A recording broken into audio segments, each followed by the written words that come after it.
Moi, je suis très heureux de la campagne que j'ai faite. On a fait une campagne sobre, on a fait une campagne basée sur des choses vraies. Voilà, on est resté comme on est, euh, avec de la sincérité. Voilà. En plus, on a quand même derrière nous un bilan qui est très très bon, un bilan qui est excellent, hein, qui a été basé sur le redressement des finances et puis en plus sur des investissements après par la suite.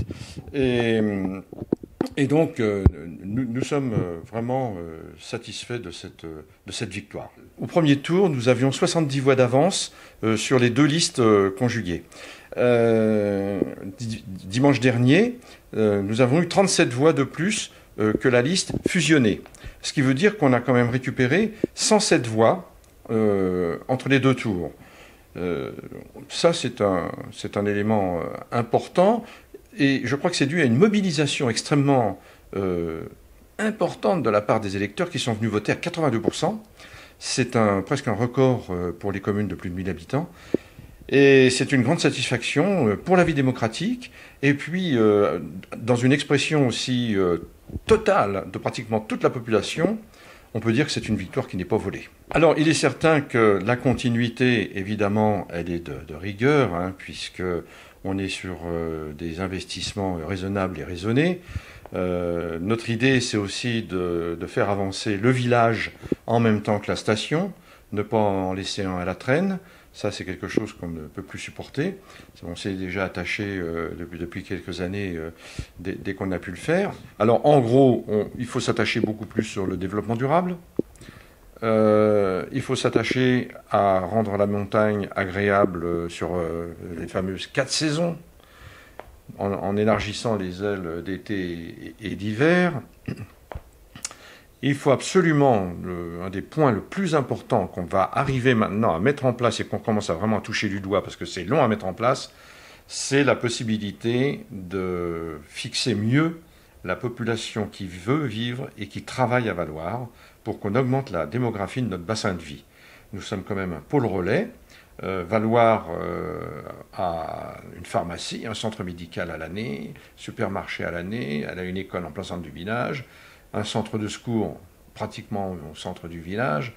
Donc nous avons la possibilité de pratiquement vivre en autarcie, mais tout ça c'est parce que nous sommes plus de 1100 habitants dans un cadre de vie idyllique. Mais si on avait une démographie qui baisse davantage et qui perdure depuis une vingtaine d'années, si on ne la stoppe pas, on risque de se retrouver avec ce que je viens de vous citer comme service et comme commerce fermé. Et puis, on tomberait sur une station du style à volets clos en permanence, club de vacances qui fonctionnerait pratiquement qu'en hiver et en été. Où on fait un des gros efforts aussi, donc l'urbanisme va se diriger pour nous sur vraiment deux axes. Le premier, c'est celui que je viens de vous citer pour les habitants qui veulent vivre à l'année. Et le second, c'est pour faire venir et accueillir des professionnels touristiques de l'hôtellerie qui sont, par exemple, le Club Med qui doit venir s'installer et qui attend que maintenant le SCOT soit entièrement purgé de ses recours, puisqu'il y a encore des gens qui sont contre le Club Med, comme ils ont été contre tout toujours, et qui ont fait des recours judiciaires. Nous avons en plein centre de Valloires, enfin, au bout d'une quinzaine d'années, réussi à trouver un constructeur exploitant. Ça, c'est très important. Il n'y aura pas de vente à la découpe d'un hôtel 4 étoiles. Donc, il faut qu'on ait véritablement une montée en gamme sur l'hôtellerie qui viendra s'appuyer sur une hôtellerie traditionnelle qui est vraiment très performante, avec ce caractère artisanal, très familial, qui crée des liens avec leur clientèle. On a l'UCPA, qui a refait un très très beau bâtiment de 250 places. Ils ont augmenté leur capacité. On a des maisons familiales pour accueillir nos classes de neige. Donc on a pratiquement tout le panel de ce qu'il faut pour accueillir des gens en hébergement. Valloires, économiquement, est une terre dynamique où les occasions de pouvoir s'exprimer par le travail, par les idées, par les services, il y a du potentiel. Ce que je voudrais vous dire, c'est que là, je viens d'avoir hier des chiffres sur la fréquentation de la montagne. Sur la fréquentation de la montagne, la moyenne est à peu près à 41%, et Valloire, on frise des 50% cette année. Donc on ne peut être que ravi.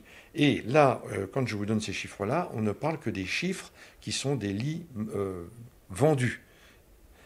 À ça viennent s'ajouter des séjours tels que, par exemple, j'ai mis un petit studio que j'ai à disposition des soignants. J'ai 2 familles de soignantes qui vont venir déjà, qui sont déjà inscrites pour 2 fois 8 jours.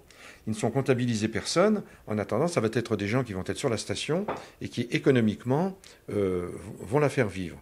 Et puis, nous avons exactement aussi énormément de propriétaires d'appartements qui, ne pouvant pas aller à l'étranger, ne pouvant pas aller ailleurs, vont venir à la montagne, occuper leurs appartements. Ceux-là, ils ne le disent rien à personne.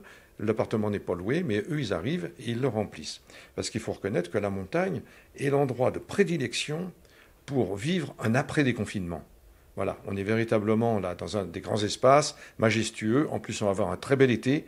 On a un été qui s'annonce magnifique au point de vue du climat, du soleil et tout. Donc la montagne, c'est vraiment l'endroit idéal pour venir passer ses vacances d'été qui sont en train de s'élargir sur septembre, puisque nous avons, nous, la chance d'avoir des gros événements qui, n'ayant pas pu se faire en juin, vont se faire en septembre, se reportent à fin septembre. Ce qui fait qu'on a beaucoup de sociopros qui disent on va rester ouvert jusqu'à fin septembre. Et on commence à avoir des réservations pour le mois de septembre. C'est très encourageant parce que vendre le mois de septembre, c'est quelque chose qui va nous élargir la saison et c'est quelque chose qu'il faut faire découvrir aux vacanciers, aux touristes. Septembre est magnifique. Il fait beau, on arrive presque sur ce qu'on appelle l'été indien, c'est sensationnel. Donc véritablement, on va les initier à venir au mois de septembre et ils reviendront.